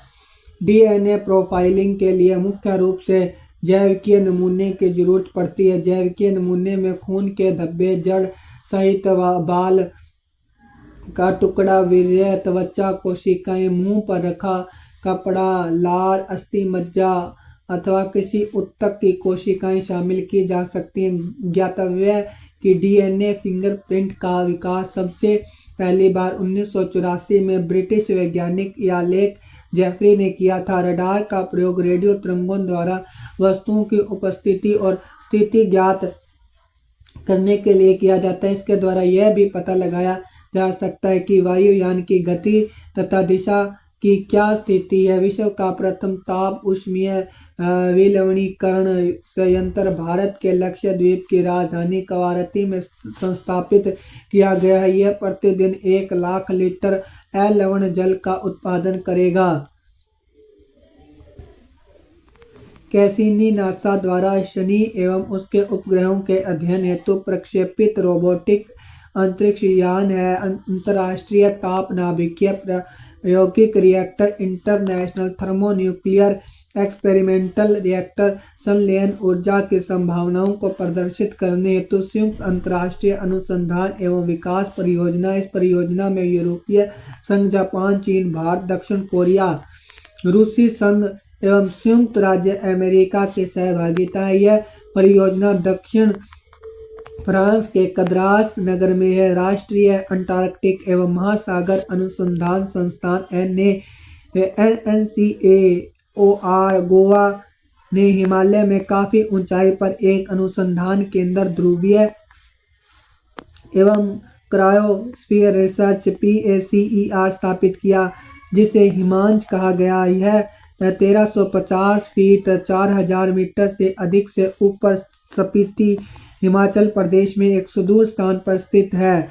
भारत का पहला भादला सोलर पार्क विश्व का सबसे बड़ा सोलर पावर पार्क है। सौर पार्क निर्माण जुलाई 2015 में शुरू किया गया था। तेलंगाना के पेदापल्ली जिले के रामागुंडम में NTPC द्वारा भारत का सबसे बड़ा 100 मेगावाट संयंत्र विकसित किया जा रहा है। हरियाणा के गवाल पहाड़ी में भारत एवं फ्रांस के सहयोग से सौर ऊर्जा अनुसंधान केंद्र की स्थापना की गई है तथा राजस्थान के जोधपुर जिले में एक सौर ताप ऊर्जा केंद्र की स्थापना की गई। अक्षय ऊर्जा के इस्तेमाल को बढ़ावा देने की ओर कदम बढ़ाते हुए दीव मार्च 2018 के प्रारंभ में सौर ऊर्जा से 100% चलने वाला देश का पहला केंद्र शासित प्रदेश बना। गौरतलब है कि दीव का क्षेत्रफल लगभग 40 वर्ग किलोमीटर है। जमीन की कमी के बावजूद लगभग 50 एकड़ से भी ज़्यादा जमीन पर सोलर पावर प्लांट्स लगाए गए हैं। कुछ प्रमुख आधुनिक आविष्कार एवं आविष्कारक LED Nick Holonyak machine gun, James Puckle mobile phone, Martin Cooper jet engine, Frank Whittle laser, TH Maiman परमाणु बम, J रॉबर्ट ओपेनहियर प्रक्षेपास्त्र, Wernher von Braun hydrogen bomb, Edward Teller neutron bomb, Samuel T Cohen electronic computer, Eckert एवं Mauchly superconductor, H Kamerlingh television, JL Baird radar, आधुनिक Taylor एवं Young gas engine, Daimler diesel engine, Rudolf. कुछ प्रमुख संस्थाएं। संस्था मुख्यालय। मुख्य विशेषता। राष्ट्रीय प्रतिरक्षा विज्ञान संस्थान NII, नई दिल्ली। जीव विज्ञान में चुनौतीपूर्ण प्रश्नों के समाधान के लिए विभिन्न जांचकर्ताओं को एक साथ लाने वाले अंदाज में वैज्ञानिक कार्यक्रमों का विस्तार जारी रखा ताकि स्वास्थ्य सेवा में सुधार हो सके। राष्ट्रीय कोशिका विज्ञान केंद्र NCCS, पुणे। इसे केंद्र ने अपने PhD कार्यक्रमों में युवा वैज्ञानिक प्रतिभा और शोधार्थियों को बढ़ावा देने में और संरचनात्मक जीव विज्ञान, स्टेम सेल जीव विज्ञान में अत्याधुनिक अनुसंधान के क्षेत्रों में काम करने में नई पहल की है। DNA फिंगरप्रिंटिंग एवं निदान केंद्र CDFD, हैदराबाद। यह कृषि एवं प्रसंस्कृत उत्पादों को कृषि जिनसों के नमूने की शुद्धता जांचने की सेवा प्रदान करता है। जीव विज्ञान संस्थान ILS, भुवनेश्वर। इस संस्थान का जोर संक्रामक रोग, जीव विज्ञान, जीन गतिविधियों एवं नियमन तथा ट्रांसलेशन शोध पर है। राष्ट्रीय मस्तिष्क अनुसंधान केंद्र NBRC, मानेसर। यह केंद्र मृगी एवं ब्रेन मैपिंग पर बहुविषयक अनुसंधान और शिक्षण में लगा हुआ है। राजीव गांधी जैव प्रौद्योगिकी केंद्र RGCB, तिरुवनंतपुरम। यह केंद्र में गंभीर रोगों के जीव विज्ञान, तीव्र रोगों के जीव विज्ञान तथा रोग जैव प्रौद्योगिकी के संबंध में अनुसंधान कार्यक्रमों पर काम कर रहा है। जैव संसाधन एवं सतत विकास संस्थान IBSD, इम्फाल। यह संस्थान पूर्वोत्तर क्षेत्र के सामाजिक आर्थिक विकास के लिए जैव संस्थानों के संरक्षण एवं सतत उपयोग में लगा हुआ है। राष्ट्रीय जैव चिकित्सा जीनोमिक्स संस्थान NIBMG, कल्याणी। यह संस्थान स्वास्थ्य एवं रोगों के लिए जीनोमिकी में तीव्रता लाने तथा रोगों एवं स्वास्थ्य संबंधी लक्षणों की जानकारी देने वाले जीनोमिक प्रमाण तलाशने में जुटा है। क्षेत्रीय जैव प्रौद्योगिकी केंद्र RCB, फरीदाबाद। यह केंद्र विविध विषयों में विश्व स्तरीय शिक्षा प्रशिक्षण मुहैया करा रहा है। राष्ट्रीय पशु